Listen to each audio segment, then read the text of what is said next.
그러니까 예를 들어보죠. 관세를 20% 맞았어요. 아우 너무 슬프네. 다른 국가는 15%예요. 아 힘드네. 근데 우리나라 원하는 절상이 5% 됐는데 엔화는 20% 절상됐어요. 그럼 가격 경쟁이 우리가 높거든요. 그렇죠. 관세를 맞더라도. 예. 그러니까 이제 환율도 같이 엮여 있는 케이스가 되죠. 그래서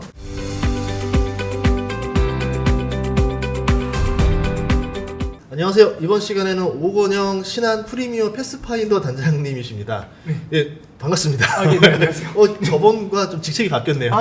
이게 이제 저희가 그 작년에 예. 신한 프리미어라는 브랜드가 나왔어요. 그게 네. 뭐냐면 신한은행하고 신한증권하고 같이 이제 연합해가지고 우수 고객분들 있죠. 네. 그분들 자산 관리를 하는 브랜드로 프리미어라는 브랜드를 만들었고요.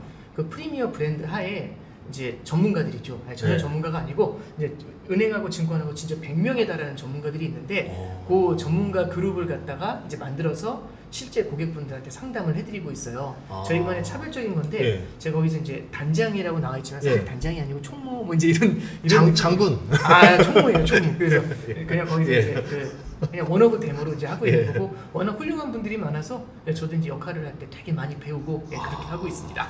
뭐 말씀은 그렇게 하셨지만 정예부대 장군이 되시고 축하드립니다. 네, 감사합니다. 예. 진짜 모시고 싶었었던 게 정말 어떻게 이렇게 좀 미뤄지다가 날짜가 하필 제일 네네. 제일 중요한 시기에 또 출연을 하셨어요. 네네, 그러네요. 정말 저도 모르겠습니다. 저는 진짜 앞으로 뭐가 어떻게 될지 감도 안 오는 변동성의 지금 시대가 열려버렸는데 어떻게 될지 좀 궁금합니다. 그래서 여러분들도 같이 공부하자는 의미에서 모셨는데요. 우선 관세가 8월 1일 내일 모레 아마 영상 편집되는 게 좀 더 늦게 나올 수도 있을 것 같긴 한데 네네. 관세가 이제 시작되고 나면 경제가 어떻게 될 거냐 이게 많이 물어보거든요. 네네. 어떻게 보시는지 궁금합니다. 지금 실효 관세율이 현재까지 버전으로 EU하고 그다음에 일본도 관세율이 이제 올라갔잖아요. 이게 15%로 정해졌지 않습니까? 네. 그러면 현재까지 버전으로 봤었을 때 약 17% 정도 실효 관세율이 나와요. 근데 이게 1930년대 대공황 직전에 그게 있었죠. 뭐냐면 그때 당시에 이제 관세를 갖다가 이제 세게 때려가지고 관세율이 20% 가까이 올라갔었는데 그때의 레벨로 지금 관세가 올라가는 겁니다. 근데 이제 한 가지 좀 말씀을 드리고 싶은 거는 우리가 지금까지는 관세의 영향을 제대로 받지를 못했거든요. 근데 이제 관세의 영향을 이제는 받는 겁니다. 여태까지는 얼마를 부과하느냐 이걸 갖고 막 유예를 하고 막 이러다 보니까 막 싸움을 한 거고 관세가 부과되더라도 또 하나 뭐가 있냐면 사실 지난 4월달부터 이 보편관세 10%는 적용이 되고 있었어요. 네. 근데 트럼프가 당선된 다음부터 1분기에 이미 난리가 났던 게 올해 1분기에 관세 부과한다고 하니까 미리 땡겨서 산 게 되게 많았거든요. 그래서 굉장히 해외에서 많은 것들을 수입을 했어요. 그래서 혹시 기억나실지 모르겠는데 올해 1, 2월 달에 금 가격이 엄청 올랐었어요. 엄청 올랐죠. 그 이제 그 중에 이유가 뭐냐면 금에도 관세를 부과할 수 있다. 이러니까 이제 금이 그럼 25% 관세를 맞고 들어오기 전에 금을 사는 게 좋잖아요. 그럼 금 가격이 어떻게 되냐면 미국 내에서 금 가격이 하늘로 뛰어요. 그래서 이제 미국 내 금 가격하고 다른 나라의 금 가격하고 이 괴리가 생기고 우리나라에서는 김치 프리미엄 생기고 막 난리도 아니었거든요. 요번에 또 무슨 일이 일어났냐면은 구리에 대해서 관세 때린다고 하니까 미국 내에서도 구리를 쌓으려고 하거든요. 그래서 구리를 갖다가 수입을 하려는 수요가 확 늘어나다 보니까 구리 가격이 팍 뛰고 미국 내 구리 가격하고 영국의 구리 가격이 또 다르게 움직이고 난리도 아니죠. 그러니까 이제 관세라는 게 우리는 경제 주체들은요. 결국에 이제 계속해서 보셔서 아시겠지만 미래를 갖다가 계속 전망해서 움직여요. 미래에 대한 기대를 반영하거든요. 그럼 이 관세라는 게 결국에는 미래에는 물가를 올릴 거야라고 생각을 하니까 기업들이 재고를 쌓기 시작을 해요. 사람들은 소비를 미리 땡겨서 하기 시작하고 그래서 2, 3월달, 4월달 거치면서 어떤 일이 있었냐면 미국의 월마트하고 코스트코 같은 경우는 오픈런이 있었을 때예요. 이게 오픈런이 뭐냐면 문 열리자마자 뛰어들어가는데 왜 그렇게 뛰어들어가 하니까 이게 그때 당시에 중국의 관세 245% 때린다 이러니까 10만 원짜리가 34만 5천 원이 되는 거죠. 이건 너무하잖아요. 그래서 크리스마스 선물을 갖다 장난감이 중국산이 많거든요. 크리스마스 선물을 지금 사놨다가 나중에 크리스마스 때 주려고 미리 선물을 사는 그런 일들도 일어나는 거죠. 그러니까 이건 어려운 말로 뭐라고 하냐면은 미래에 있는 수요를 현재로 땡겨서 쓰는 거지 않습니까? 그러면은 막상 미래로 가면 그 소비가 줄어들 수가 있겠죠. 두 번째는 뭐가 있냐면 기업들도 재고를 쌓아요. 근데 이제 이 제조업 하시는 분들은 훨씬 잘 아실 거예요. 재고가 쌓이는 데는 이유가 두 가지가 있습니다. 교과서에 두 개로 나와요. 첫 번째는 비자발적인 재고의 축적이에요. 비자발적인 재고의 축적은 뭐냐면 이게 제가 물건을 만들었어요. 근데 안 팔려. 그럼 이게 다 재고로 쌓일 거지 않습니까? 이게 비자발적인 재고의 축적이고 경기가 갑자기 둔화될 때는 비자발적 재고의 축적이 많이 일어나요. 근데 지금은 미국 경제가 그렇게 나쁘지 않거든요. 그럼 그 다음 뭐가 있냐면 자발적 재고의 축적인데 이런 거죠. 우리가 이제 삼계탕집을 하는 거예요. 예. 삼계탕집은 인기 있는 삼계탕집이에요. 근데 이제 점심시간 직전인데 오늘이 복날이에요. 그럼 무슨 생각 들죠? 닭 많이 사나요? 그렇죠. 엄청 예. 올 거 아니에요. 예. 그러면 미리 쫙 재고를 깔아놓고 예. 국물만 벗어 나갈 수 있게 그래야죠.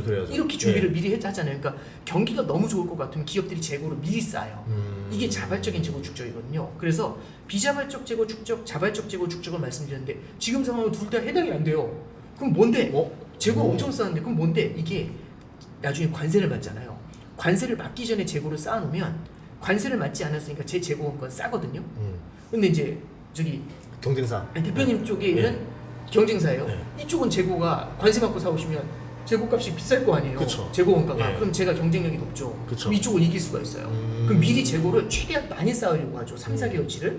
그러면 이제 재고를 갖다가 자발적인 재고 축적인데 관세를 예상해서 재고 원가를 낮추려고 재고를 쌓은 거잖아요. 근데 저만 이 생각을 하는 게 아니라 대표님도 그 생각을 하고 다른 사람 다 똑같이 생각을 하면은 경쟁적으로 먼저 재고를 갖다 다 쌓으려고 해요. 그래서 지금 기업들별로 다 3, 4개월치 재고를 쌓았거든요.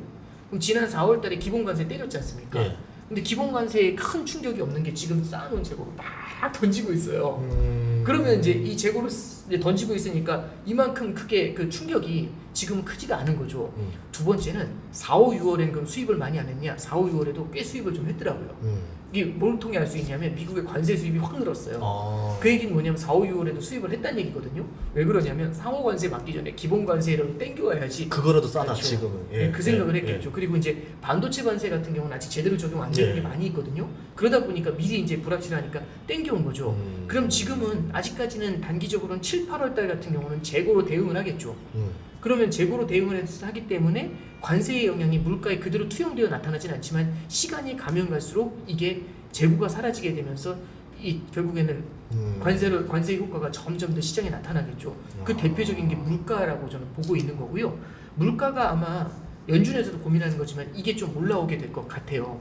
그래서 우리는 지금은 관세를 얼마를 때릴까 이거 갖고 걱정하잖아요. 실제 그 관세에서 어떤 부담이 나타날지를 우리가 실무에서 이제 실무라기보다도 이게 실생활에서 아직 만나지는 못했지만 9, 10월 달 정도 되면은 이 관세 효과가 체감으로 좀 오게 되지 않을까 그런 생각은 하고 있어요. 그럼 그거는 고스란히 물가라는 걸로 나타나게 되고 그 물가가 올라가는 거를 지금의 사람들이 과연 어느 정도 소화할 수 있을 것인가. 그래서 9월, 10월을 넘어가게 되면은 인플레이션과 성장의 둔화 이 두 가지를 갖고서 굉장히 많은 고민을 하게 되지 않을까 그렇게 생각하고 있습니다.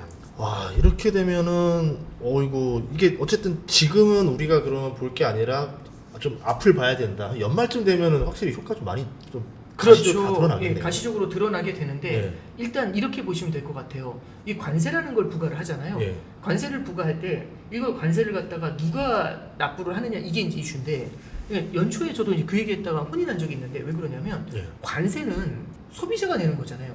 예. 결국에는 미국의 소비자가 내는 거지 않습니까? 네. 왜냐하면 중국에서 미국으로 수출을 해요. 그럼 원래 100원이었던 게 110원에 들어와요.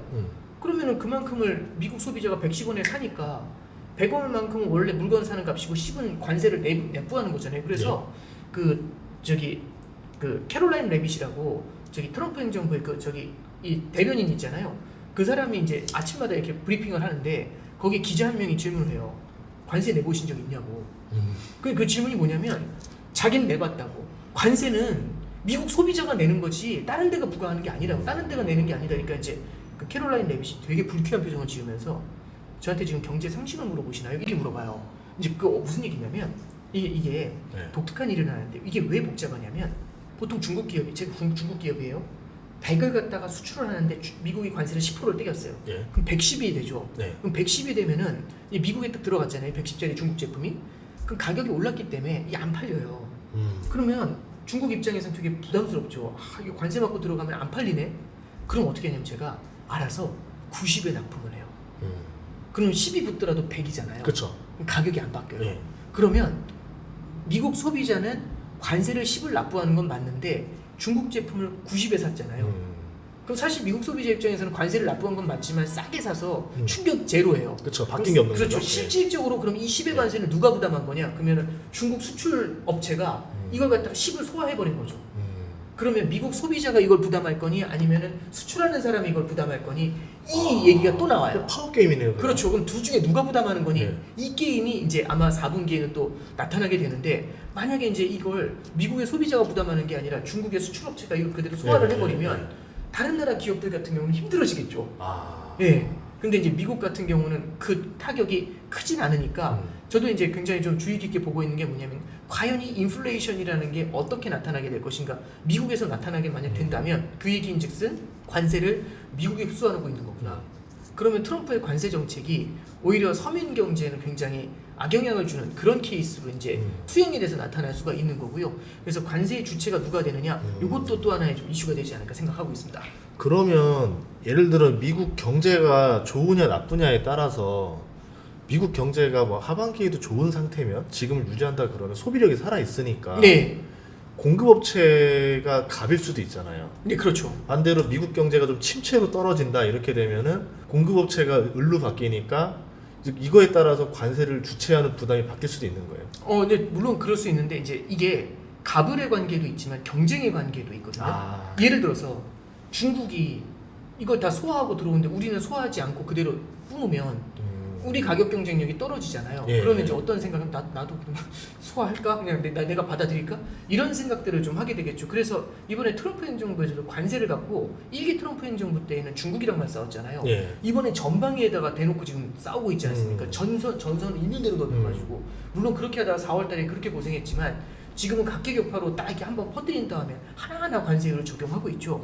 이렇게 되면 서로 간에 눈치 게임을 엄청나게 하게 돼요. 그러면 내가 이걸 소화할까 말까? 이거는 기업들이 이걸 사주느냐 마느냐의 문제가 되는 거고요. 그리고 이제 두 번째는 미국의 경기에 대해서도 말씀을 해주셨는데 만약 미국의 소비가 상반기에 미래의 걸 땡겨와가지고 하반기에는 이걸 사지를 못한다. 그럼 미국의 소비가 한번 훅 주저앉을 수 있어요. 예. 실제 이제 연준이 6월달에 FOMC에서 올해 이제 미국 경제 전망을 한 게 연초에는 2.0% 성장 얘기했다가 지금 1.4 얘기하고 있거든요. 이러면은 둔화 속도가 좀 큰 거예요. 그럼 소비에서부터 이게 나타나게 된다는 건데 그러면은 물가는 올라오는데 경기는 둔화가 되는 그래서 약간 미니 스태그플레이션, 유사 스태그플레이션 이제 이런 그림들이 이제 나타날 수가 있는 거죠. 그래서 실제 미국에서 가장 걱정해야 되는 거는 인플레이션 관점. 요게 이제 가장 중요하지 않겠나 그렇게 생각하고 있습니다. 그럼 방금 말씀하셨는데 경쟁의 관계라 그러면은 네네. 이게 지금 딱 그 상황이잖아요. 일본 15%, 네네. EU 15%. 네네. 근데 둘 다 자동차 수출에서는 좀 주력인 국가들인데 네. 한국은 그러면은 어떻게 될 거냐? 예를 들어서 한국이 15면은 똑같은 조건일 거고. 그렇죠. 25다 그러면은 그 10%를 고객한테 우리는 부담할 수 없으니까 파는 가격을 떨어뜨려야 되겠네요. 그렇죠. 그러니까 만약에 예. 경쟁이 되려면 아니면 제품의 예. 생산성을 높여야 되는데 생산성 높이긴 쉽지 않고 아니면 예. 미국 현지에다가 그 자동차 공장은 현지에다 많이 지어야죠. 미국 현지 내에서의 생산을 갖다 늘리거나 아니면 예를 들어서 멕시코에서 만들어지는 자동차를 갖다가 원래 미국에 수출했었다면 예. 그리고 미국에 있는 거 뭐 딴 데로 수출했었다면 미국에 있는 공장을 갖다가 미국에 쏟는 데 쓰고 멕시코로 갖다가 다른 데다 쓰는 데 쓰고 뭐 이런 식으로 이제 뭐랄까요 공급망을 재편하는 방법들이 있겠죠. 근데 아무리 그렇게 하더라도요. 예. 25대 15로 관세율 차이가 이렇게 벌어지잖아요. 예. 그러면 이거는 답이 쉽게 안 심각한 나오죠. 거죠. 예, 그러니까 예. 일본도 사력을 다해서 그 관세율을 낮추려고 노력을 했었던 거고요. 이제 참고로 하나 말씀드리면 관세율도 되게 중요하지만 요거하고 같이 붙어 들어가는 게 환율입니다. 그러니까 예를 들어 보죠. 관세를 20% 맞았어요. 예. 그럼 너무 슬프네. 다른 국가는 15%예요. 힘드네. 근데 우리나라 원하는 절상이 5% 됐는데 엔화는 20% 절상됐어요. 그럼 가격 경쟁이 우리가 높거든요. 그렇죠. 관세를 받더라도. 예, 그러니까 이제 환율도 같이 엮여 있는 케이스가 되죠. 그래서 요번에는 고차 방정식이 되는 것 같아요. 예. 그러니까 미국이라는 시장을 놓고서 과연 어떤 함수를 써가지고 최적화된 가격으로 들어가서 다른 데보다 경쟁력이 높으냐 이게 이제 중요한 것 같고 일단은 관세를 얼마 맞느냐 이것보다도 상대보다 낮게 맞는 게 되게 중요하다는데 일단은 포커스를 되게 많이 두고 들어가는 것 절대 같아요. 싸움이 아니라 상대 싸움이다. 그렇죠. 이거네요. 그러니까 왜냐면 관세를 20% 맞더라도요. 네. 상대가 25% 맞으면 저는 좋은 거예요. 그러니까 옆집 애가 수능 2등급 맞으면 난 1등급 무조건 맞아야 그렇죠. 되잖아. 예. 그러니까 이게 관세 네. 싸움이 굉장히 좀 복잡해지는 케이스가 되는 거죠. 예. 그럼 만약 우리나라가 뭐 환율이 아직 결정나진 관세가 결정나진 않았지만 관세가 조금 높게 나온다 그러면은 환율을 좀 이렇게 건드려서라도 좀 그러면 좀 환율이 좀 올라갈 가능성도 존재가 좀 하겠네요. 이렇게 해서 좀 맞춰야 될 거 아니에요. 그러니까 예를 들어서 예. 우리가 만약에 저도 그렇게 되길 전혀 바라지 않지만 네. 이 관세 협정이 실패를 했다. 예. 그럼 우리나라 환율이 어떻게 되냐? 그럼 예. 일단은 기본적으로 환율이 툭툭 튀어 올라갈 수도 있는 거고 최근에 보시면은 다시 1390 라인을 회복했잖아요. 맞아요. 예. 이런 것들도 이제 결국엔 달러 자체가 강세인 것도 있지만 우리가 협상에서 만약 밀리게 되면은 이건 우리 수출이 어려워지는 거 아니야? 근데 수출이 어려워지면 이게 환율을 갖다가 자극을 하게 되지 않습니까? 그럼 환율이 올라오게 되면은 유불리가 또 환율에서도 같이 들어가 주게 되겠죠. 그래서 예. 저는 이제 환율의 움직임도 같이 봐줘야 되지 않겠나 그렇게는 좀 생각하고 있습니다. 지금 중국은 아직 결정 안 났잖아요. 네. 그러면 중국 같은 경우도 좀 관세가 높게 예상보다 높게 나온다 그러면 중국도 위안화가 좀 확실히 약세로 돌아설 거고. 그럼 우리나라 원화 환율이랑 위안화 환율이랑 좀 연동돼서 움직여요. 그렇죠. 근데 이제 이렇게 보시면 될 것 같아요. 중국은 관리 변동 환율제예요, 사실상. 그래서 위안화가 절상이 되잖아요. 절상이 되더라도 위안화의 절상 속도는 시장 환율을 따라가지 않기 때문에 속도가 느려요. 근데 원화라든지 대만 달러 같은 경우는 절상 속도 되게 빠르거든요. 그러면은 위안화보다 원화가 절상되는 속도가 좀 더 빠르면 예. 단기로는 원화가 위안화보다 세지니까 네. 중국 대비해서 수출이 좀 힘들어지죠. 근데 네. 우리가 요거 하나 보실 필요가 있어요. 우리가 이제 원화가 요즘 최근에 보면은 많이 절상이 됐다 이렇게 얘기하지만 네. 이게 다른 나라 통화하고 비교를 해보잖아요. 조금 애매해요. 왜냐하면 지금 오늘 날짜로 대만 달러가 46.5원 정도 돼요. 1대만 달러당. 근데 저기 올해 4월에 원달러 환율이 1470원 할 때 그때 얼마였냐면 대만 달러가 44대만 달러 정도 했어요. 44원 정도 했어요. 그러니까 무슨 얘기냐면 우리가 1480원에서 지금 1380원으로 환율이 100원이 떨어졌잖아요. 그러니까 워낙 엄청 세진 거예요. 예. 근데 대만 달러는 그때 44원인데 지금 47원이에요. 그 얘기는 원화가 달러보다 세지만 그 원화보다 대만 달러가 더 센 거거든요. 그리고 참고로 말씀드리면 대만은 상호관세율이 32%예요. 우린 지금 25%잖아요. 예. 물론 협상이 어떻게 끝날지 모르지만 예. 그럼 적어도 대만 대비해가지고는 수출 경쟁력이 그러니까 우리가 이제 그래서 하나하나 그 산업별로도 한번 볼 필요가 있는 거죠. 브레이크다운을 해서 볼 때, 예. 그죠? 그래서 이제 대만 달러라든지 이런 것들 보면은 환율의 움직임도 다른 국가들하고는 어떻게 움직이고 있는지 같이 보는 게 좋고요. 관세도 세게 받고 환율 통화 절상도 되게 크다. 이런 국가들 같은 경우는 수출에서 아마 변수를 좀 만나게 되지 않을까 그런 생각은 듭니다. 아시아 국가들이 이제 뭐 일본, 한국, 중국, 대만 다 이제 업종이 다 비슷비슷하잖아요. 그렇죠. 그러니까 그 트럼프 입장에서는 어떻게 보면 전략을 쓴 거네요. 서로 눈치 게임을 벌여가지고. 예, 그렇죠. 예. 여기는 15% 됐는데 어떻게 할래? 뭐 주고 15% 받을래? 네. 그래서 막상 우리가 줄 거 다 주고 뭐 투자한다 약속한다 했지만 결과는 결국 15%씩 다 내게 되는 결과라는 거잖아요. 네, 그렇죠. 베스트로 끝나봤잖아요. 네. 이게 이제 처음에 4월달하고 다른 건 4월달은 이거잖아요. 네. 185개국을 딱 놓고서 야 소리 지르고 들어온 거예요. 예. 근데 185개국이랑 싸우니까 답이 안 나오잖아요. 네. 그래서 어떻게 하면 일단 90일 후에 한 다음에 일단 중국부터 나와요. 그러니까 중국부터 때렸는데 중국도 90일 후에 한 다음에 그때부터 하나하나 불러가지고 지금 영국 해놓은 거고 예. 베트남, 인도네시아, 필리핀, 일본, 유럽 이렇게 하나씩 쳐나가고 있는 거잖아요. 야. 근데 이게 한꺼번에 관세 협정이 안 돼가지고 한꺼번에 문제가 안 풀리고 있으면 얘들이 연합을 해서 흔들어 놓으면 미국도 쫄리거든요. 예. 근데 지금 하나하나 브레이크다운을 하나하나 깨놨잖아요. 각계급파 해놨잖아요. 그러면 맨 마지막에 남는 국가가 되게 쫄려요. 한국, 중국. 그러니까 이제 우리나라 아직 마지막까지 예. 남을지는 모르지만 예. 그럼 이제 뒤에 협상을 하잖아요. 그럼 앞에서는 이미 통과가 됐는데 아. 그 기준보다 높은 걸 요구할 수 있죠. 왜냐하면 미국 입장에서도 안 쫄려요. 얘기랑 그러니까 뭐냐면 환율 그 관세 협상이 하나도 안 된 케이스하고 예. 꽤 많이 된 상태하고 다르죠. 예. 그럼 적어도 A라는 이 국가하고는 굳이 급하게 관세 협상 안 해도 다른 데 이미 다 큰 거 끝냈기 때문에 여기는 좀 천천히 하면서 많이 우겨 먹을 수도 있거든요. 그래서 너무 뒤로 가잖아요. 이것도 별로 안 좋아요. 참고로 1기 트럼프 행정부 때 관세 협상이 맨 끝으로 밀려간 게 멕시코였거든요. 거긴 환율 협상까지 들어왔어요. 그러니까 되게 힘들었거든요. 그러니까 이게 너무 뒤로 가는 것들도 그렇게 좋은 편은 아니죠.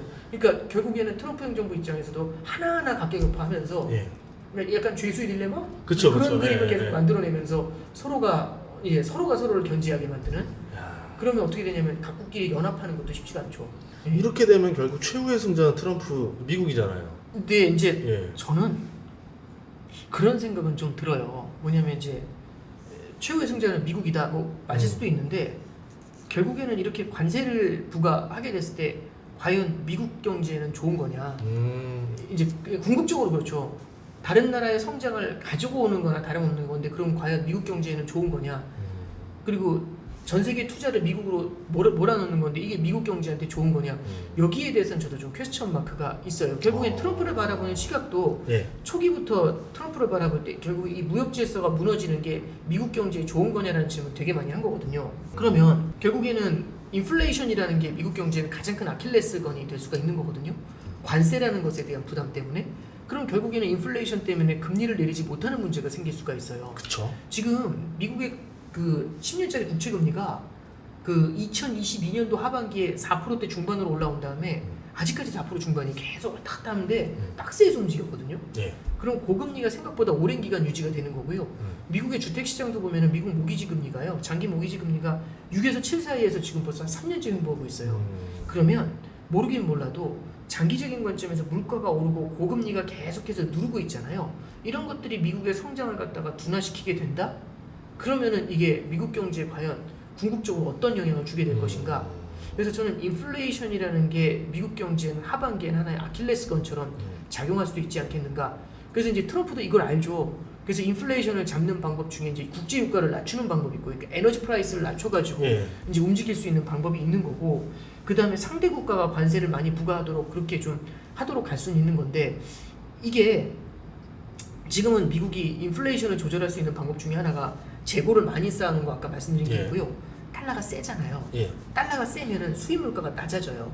그래서 트럼프도 이번에 토요일이죠. 뭐라고 얘기하냐면 달러 강세가 좋은 건 미국 경제에 좋은 건 물가를 안정시키는 효과 그거 말고는 아무것도 없다 이렇게 얘기를 해요.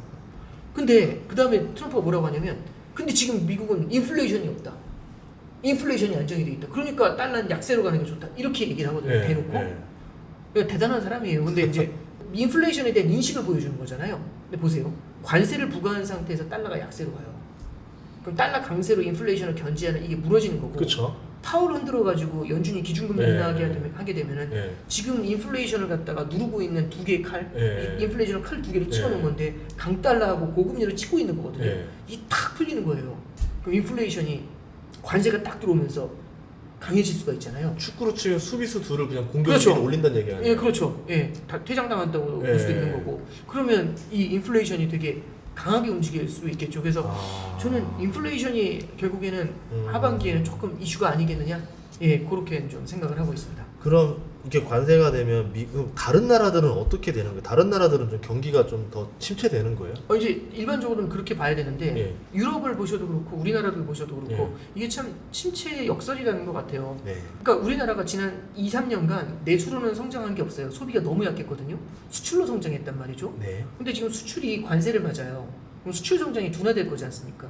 그래서 올해 우리나라 GDP 성장률 전망치가 5월 말에 한국은행에서 얼마 제시했냐면 0.8을 제시해요. 우리나라 올해 성장률 예상치가 0.8이다. 그러면 마켓 20년 동안 본 저도 되게 놀라는 게 우리나라 GDP 성장률 0.8 나온 거는 금융위기 때예요. 코로나 때를 제외하면 최악이거든요. 금융위기 때 레벨로 내려오면 이러면 경기 부양을 안 할 수가 없어요. 내깔려 놔두면 그냥 쓰러져 버리는 거니까. 그쵸. 그래서 지금 정부에서도 올해 추경을 엄청난 규모로 하는 거거든요. 지금 이제 추경이 확 들어오게 되면은 지금 한 40조 넘게 들어오게 되는데 추경을 한다는 얘기는 경기를 밑에서부터 자극한다는 얘기잖아요. 그리고 내년도 예산안도 많이 잡힐 것 같아요. 그럼 확장 재정을 가리키게 되는데 그럼 경기 부양을 세게 하게 됩니다. 그럼 우리나라에서 추경을 해서 경기 부양을 한다. 그럼 수출을 자극할까요? 내수를 자극할까요? 내수죠. 추경하고 수출은 아무 관련이 없죠. 그럼 내수를 자극하게 되는데 그럼 내수 경기가 지난 2, 3년간 너무 안 좋았다고요.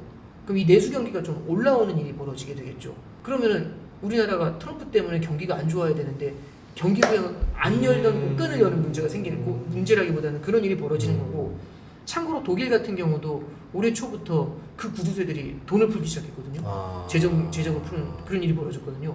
그러면서 독일 주가가 한 20% 확 올랐었어요. 올해 1월 달에. 그러니까 이제 이건 이제 뭘 얘기하는 거냐면은 결국에는 우리가 먹고 살 게 없어진다라고 하면은 결국에는 안 풀던 돈을 풀면서 대응을 할 수밖에 없게 되는 거잖아요. 그 구두쇠도 돈을 풀 정도면.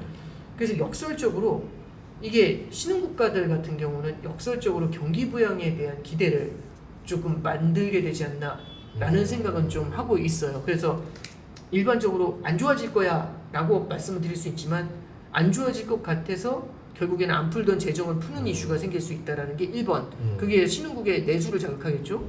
그리고 두 번째는 관세인데 앞에서도 이제 관세가 이제 정해진다라고 말씀드렸지만 8월 1일 이후에는 그럼 관세 문제가 없느냐? 저는 그렇게 생각하지 않아요. 아마 저는 이제 생각하고 있는 게 굉장히 많은 잡음이 있을 겁니다. 첫 번째는 일본한테 너네 제대로 이행했냐? 너네 5,500억 달러 투자한다고 했는데 제대로 이행하고 있어? 안 하고 있으면 25%뭐 이런 거 갖고 보면 당연히 싸우겠죠. 당연히 싸우겠죠. 트럼프 스타일에서 싸우죠. 충분히 가능하죠. 저는 맞아요. 뉴스가 보일 것 같아요. EU하고도 아마 많이 싸울 것 같고요. 그리고 베센트 재무장관이 얘기한 게 뭐냐면 처음에 엘리베이터 투 디엘리베이터라는 말을 썼어요. 이게 무슨 얘기냐면 높여놓는다. 어떻게 하기 위해서? 낮추기 위해서 높여준다는 얘기거든요. 관세율을 예를 들어 이제 협의를 하는 거예요.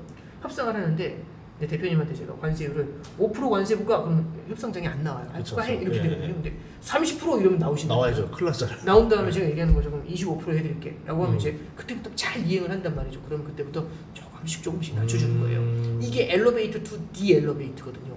이게 포인트예요. 그래서 저는 이제 관세율 부과뿐만 아니라 이행에 대한 문제도 같이 논의할 것 같아요. 근데 이제 그런 반론이 들어오잖아요. 아니 미국이 바보냐? 왜 간신히 그렇게 협의해가지고 높여놓은 관세를 왜 낮추냐? 관세가 미국한테도 좋은 게 별로 없을 수 있으니까요. 결국은 투자를 해달라 이거네요. 그렇죠. 결국에는 미국에 이제 투자를 많이 해달라는 얘기고 투자 이행을 성실하게 했었을 때는 미국도 자체 인플레이션 리스크가 있잖아요. 그러면 관세를 낮추고 싶을 거예요. 예, 그러면은 관세라는 게 그러니까 결국에는 궁극적인 목적이 아니라 수단인 거거든요. 예, 그래서 이제 수단으로 쓰기 위해서 지금 관세를 흔드는 거고, 그래서 하반기에는 말씀드렸던 것처럼 관세로 인한 인플레이션 이거고 트럼프 행정부도 그걸 알기 때문에 그걸 보면서 관세를 어떤 식으로 조절을 하면서 대응할 건지 그리고 그러면 이제 이행을 어떻게 하느냐에 따라서 관세율이 다르게 적용되는 것들 이게 이제 하반기하고 내년 상반기에 좀 펼쳐질 그림이 아니겠는가 그렇게 보고 있습니다. 알겠습니다.